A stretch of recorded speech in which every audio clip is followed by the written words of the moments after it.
Hi friends, இப்போ பார்த்தீங்கன்னா பைப்பில் உள்ள உப்பு அடைச்சிக்கிச்சு. இப்போ பார்த்தீங்கன்னா ஆசிட் விட்டு ஊற வச்சுக்கிறோம் அந்த பைப்பில். இந்த பைப்போட இன்னொரு பீஸ் பாருங்கள். டேங்க்குள்ளே வந்து ஆக்சுவலி இப்படி தான் இருந்தது. ஒரிஞ்சு பைப்பு இங்கே ஒரு எப்படி இது இந்த பக்கம் பார்த்தீங்களா, இவ்வளோ தான் தண்ணி போயிட்டு இருந்தது. இப்போ நம்ம வந்து ஆசிட் இதேமாதிரி பைப்பு சேமு போட்டு ஊற வச்சுக்கிறோம். இப்போ வெயிட் பண்ணி பார்க்கலாம். உப்பு அரிச்சு பைப்பு டேமேஜ் ஆகுதா இல்லைன்னு உங்களுக்கு காட்டுறேன் பாருங்கள். இவர் தான் நம்ம மாஸ்டரு. இவர் தான் ஆசிட் வாங்கி ஊற்றி நம்மளுக்கு பண்ணுறாரு.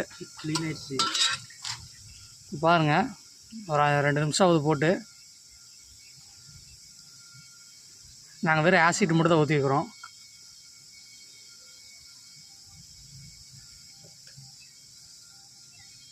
உப்பு இப்படி அரிக்குதுன்னு பார்த்தீங்களா, ஆசிட்டு அது எரியுது. இங்கே பாருங்கள், ஆல்ரெடி தான் தொட்டிகளில் ஃபுல்லாக உப்பு.